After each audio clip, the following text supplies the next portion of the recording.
हाय, radio city से मैं हूँ आरजे कुसुम और ये है हेल्थ की बात रीजेंसी के साथ स्पेशल पॉडकास्ट, जहां पर आज हम बात करने वाले हैं विमेन हेल्थ को लेकर एक ऐसी प्रॉब्लम जो 10 में से एक महिला में पाई जाती है, एंडोमेट्रियोसिस के बारे में। कैसे ये इफेक्ट करता है, इस बारे में डिटेल में बातचीत करने के लिए इस वक्त हमारे साथ एक स्पेशल गेस्ट हैं, डॉक्टर युतिका बाजपेयी मैम। मैं चाहूंगी मैम कि आप अपना इंट्रोडक्शन हमारे व्यूअर्स को दें। Thank you. मैं डॉक्टर युतिका शर्मा बाजपेयी, एक सीनियर कंसल्टेंट हूँ, obstetrics, gynaecologist, laparoscopic robotic surgeon और IVF specialist at Regency hospital Kanpur. Welcome to our show ma'am. और मेरा सबसे पहला सवाल आपसे ये होगा कि एंडोमेट्रियोसिस ये जो शब्द है, इसे पहले आप तब सिंपल शब्दों में बताइए, बिकॉज ज्यादातर लोगों को ये पता भी नहीं है क्या है, इस बारे में डिटेल में। एंडोमेट्रियोसिस एक कॉमन क्रोनिक गायनेकोलॉजिकल डिसऑर्डर है जिसमें कि महिला के गर्भाशय में ग्रो करने वाली एंडोमेट्रियम, जो कि एक नॉर्मल इनर लाइनिंग होती है, ये गर्भाशय के बाहर पेल्विक कैविटी में, यूट्रस के पीछे, ओवरीज के आसपास, ट्यूब्स के आसपास, ब्लैडर और बाउल के ऊपर ग्रो करने लगती है। रेयर कंडीशंस में ये कभी कभी लंग्स में, प्लूरल कैविटी में, डायफ्राम और शरीर के किसी भी हिस्से, जैसे कभी कोई सर्जरी हुई हो, स्कार, एपिजियोटमी, इस पे ग्रो करने लगती है, पेन करती है, सूजन करती है और लाइफ लॉन्ग तकलीफ देती है महिला को। उस कंडीशन को कहते हैं। ओके, मेरा अगला सवाल मैम आपसे ये होगा कि इसके क्या सिम्टम्स हैं? एंडोमेट्रियोसिस की अगर बात की जाए तो सिम्टम्स क्या है, वुमेन इसे इग्नोर क्यों कर देती हैं, इस बारे में हमारे व्यूअर्स को बताइए। एंडोमेट्रियोसिस के मेन सिम्टम्स शुरुआती तौर पर पीरियड पेन के जैसे बिगिन करते हैं। तो ज़्यादातर ये छोटी यंग लड़कियों में, एडोलेसेंट लड़कियों के अंदर जो पीरियड के दौरान एक्सेसिव पेन होता है, सूजन होती है, उनको उल्टियाँ भी आ सकती हैं, बाउल सिम्टम्स हो सकते हैं और ये धीरे धीरे प्रोग्रेसिव होता है। मतलब ज़्यादातर महिलाएं और बच्चे ये नोट करते हैं कि ओवर द ईयर्स ये पेन बढ़ते चले जाता है और फिर जब ये डिजीज़ ज़्यादा बढ़ जाती है तो पीरियड के अलावा भी लोअर एब्डोमेन में पेन होता है। करीब 10% महिलाएं ऐसी होती हैं जिनको एंडोमेट्रियोसिस होती है बट पेन के कोई सिम्टम्स नहीं होते। उन्हें ज़्यादा करके बाउल के सिम्टम्स होते हैं, गैस बनना, भूख ना लगना, और ये सब पीरियड के आसपास होता है। पीरियड के साथ में ये डिजीज़ बढ़ती है और पीरियड ख़त्म हो जाने के साथ में ये ठीक हो जाती है।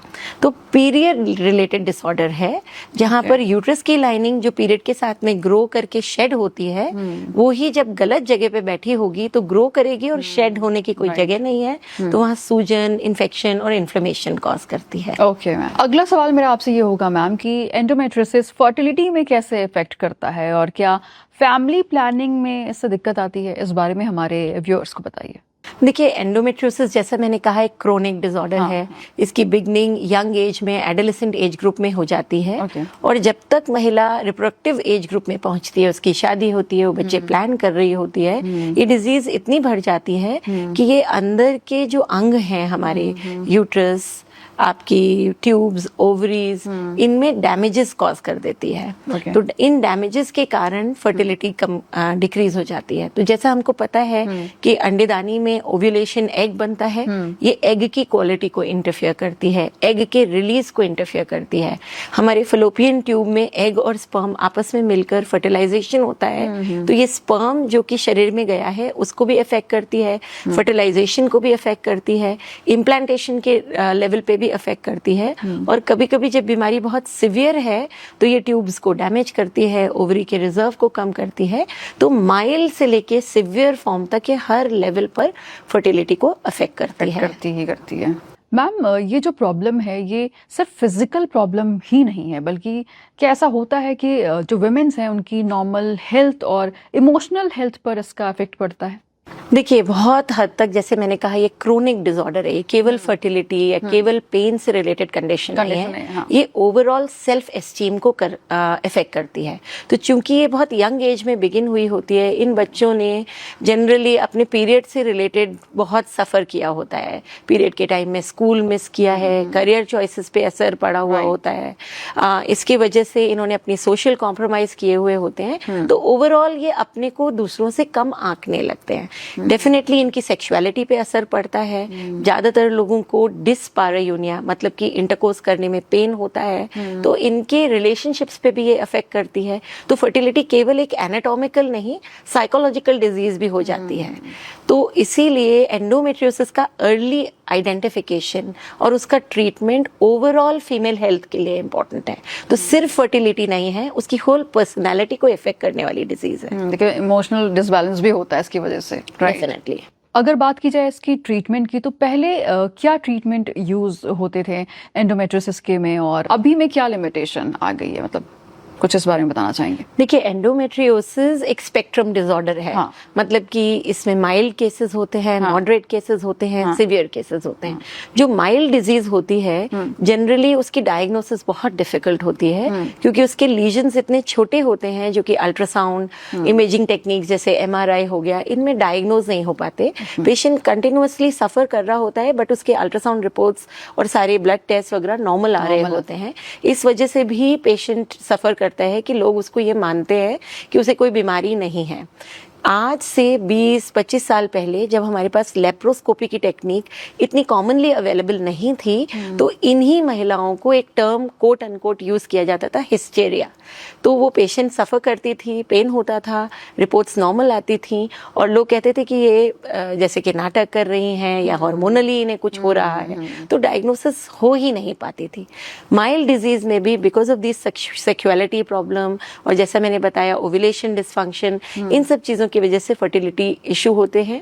आज हम उसकी डायग्नोसिस जल्दी कर सकते हैं due to available of laparoscopic technique, जो एक छोटे चीरे से करने वाली डायग्नोस्टिक प्रोसीजर है, जिसमें कि हम अर्ली लीजन्स को बिल्कुल स्पेसिफिकली डायग्नोज कर सकते हैं, डिजीज को आइडेंटिफाई करके मेडिकली या सर्जिकली उसे मैनेज कर सकते हैं, उसका ट्रीटमेंट कर इसके अलावा जो मॉडरेट डिजीज है, जिसमें कि ओवरी के अंदर चॉकलेट सिस्ट हो जाते हैं, आज तक हमारे पास में जो ट्रांस एब्डोमिनल अल्ट्रासाउंड्स थे उसमें ये चॉकलेट सिस्ट बहुत अच्छे से दिखाई नहीं देते थे, और ये ओवरी के दूसरे सिस्ट की तरह मान लिए जाते थे।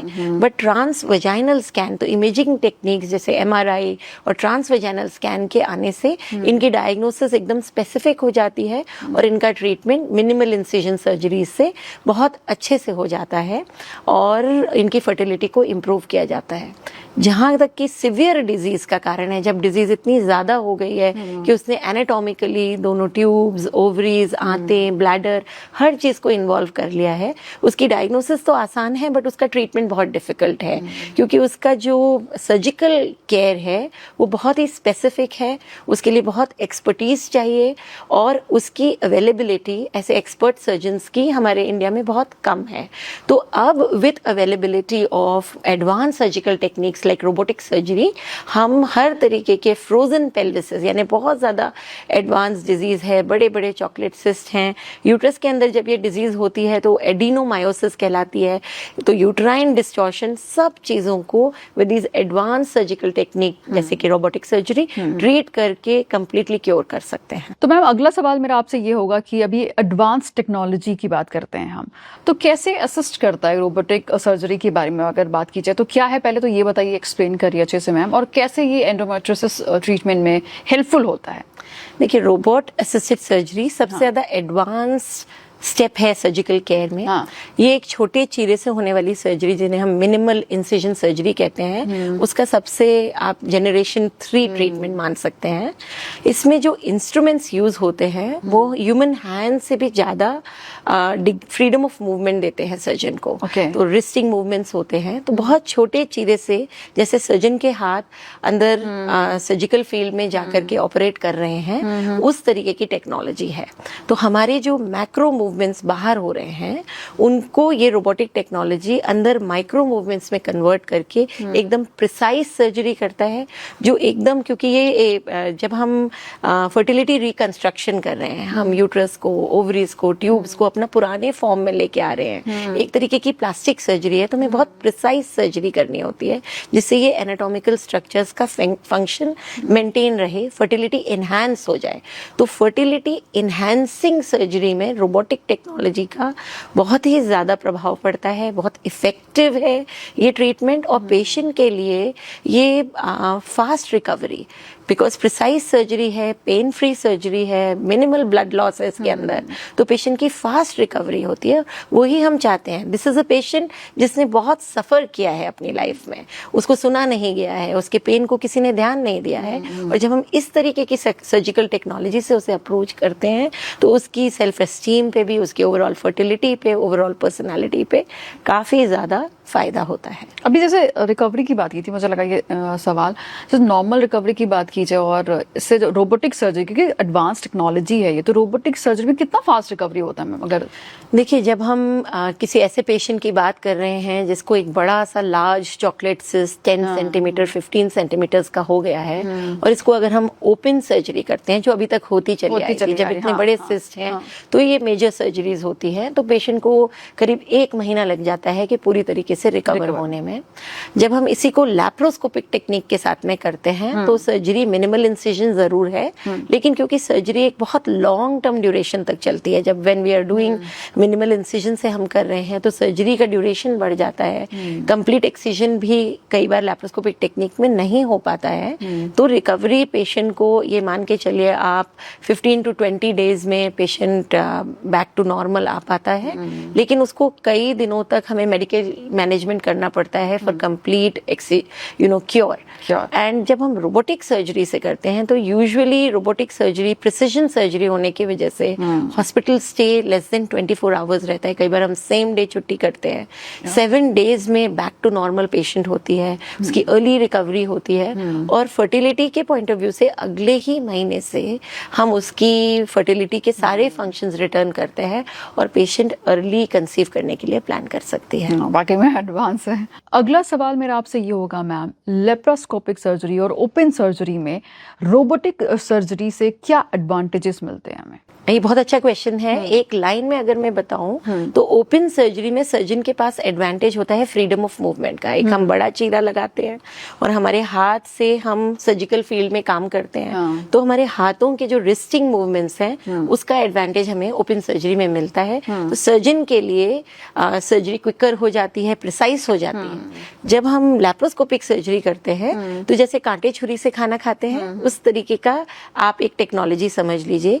पेशेंट के लिए एडवांटेज है कि छोटे छोटे चीरे लग रहे हैं, बड़ा चीरा नहीं लग रहा, कम पेन होगा, अर्ली रिकवरी होगी। लेकिन सर्जन के लिए डिसएडवांटेज है क्योंकि फ्रीडम ऑफ मूवमेंट, अब रिस्टिंग मूवमेंट नहीं रहेंगे, ये मूवमेंट इंस्ट्रूमेंट के बेसिस पे होंगे, तो सर्जरी ड्यूरेशन बढ़ जाता है, कंप्लीट डिग्री ऑफ मूवमेंट नहीं मिलता, कंप्लीट अप्रोच नहीं मिलती, तो कुछ जगह से डिजीज को हम नहीं निकाल पाते हैं क्योंकि 3 डायमेंशनली हमारे इंस्ट्रूमेंट्स नहीं पहुंचते।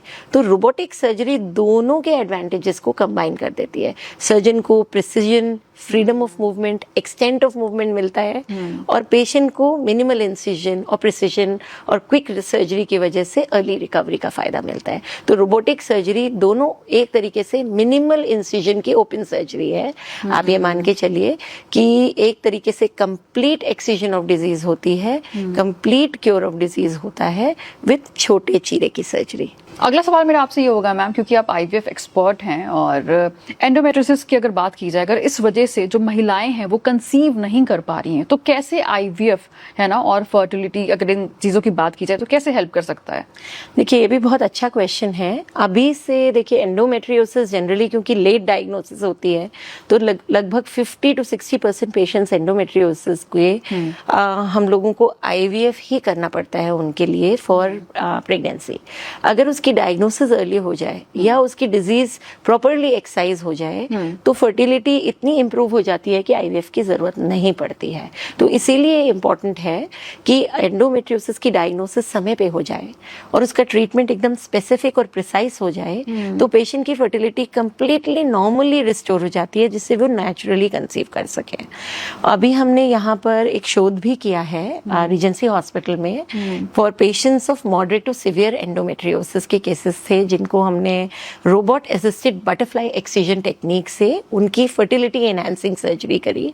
तो हमने करीब 20 पेशेंट्स में जो कि 5 से 8 साल तक के लिए सब फर्टाइल इनफर्टाइल थे, उनकी सर्जरी करी, जिनमें से करीब 12 पेशेंट्स को विदाउट आईवीएफ नेचुरली प्रेगनेंसी आई है। और ये पेपर हमारा अभी इन पब्लिशिंग है। तो ये मतलब सर्जरी अगर प्रिसाइज हो तो फर्टिलिटी को इन्हांस करती है और आईवीएफ का रिक्वायरमेंट जो कि एंडोमेट्रियोसिस में होता है उसे डिक्रीज कर देती है। तो अगला सवाल मेरा रीजेंसी हॉस्पिटल से जुड़ा हुआ है। आईवीएफ की अगर बात की जाए, है ना, और रोबोटिक सर्जरी की बात की जाए, एडवांस फैसिलिटीज जो आप लोग लेकर आते हैं एक ही छत के नीचे अवेलेबल हैं, पेशेंट्स के लिए कैसे ये फायदेमंद है, इस बारे में क्या कहना चाहेंगे आप?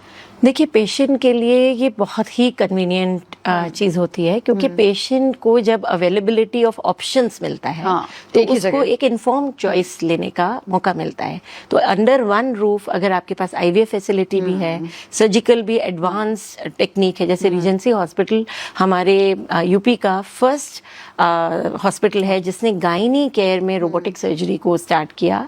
और इस वजह से और उसी रूफ में रिप्रोडक्टिव मेडिसिन डिपार्टमेंट में हमारे पास आईवीएफ भी है जो पिछले 15 सालों से रीजेंसी हॉस्पिटल में चल रहा है। तो जब कोई पेशेंट एंडोमेट्रियोसिस का स्पेसिफिकली हमारे पास आता है तो हम उसे चॉइस रखते हैं कि भाई आपकी ये डिजीज है, इसके ये 2 ऑप्शंस हैं, इधर हम इसे सर्जिकली ट्रीट कर सकते हैं या हम आपको आईवीएफ ऑफर कर सकते हैं। तो कुछ पेशेंट्स होते हैं जो अपनी फर्टिलिटी रिस्टोर करके नेचुरल प्रेगनेंसीज करना चाहते हैं, कुछ पेशेंट्स हैं जो सोशली इतने मतलब इतना टाइम नहीं या सर्जरी से डरते हैं तो वो आईवीएफ चूज कर सकते हैं। तो it is like giving them options, patient को ऑटोनॉमी दे रहे हैं कि आप दोनों में से कोई भी ऑप्शन चूज करिए अंडर द सेम रूफ।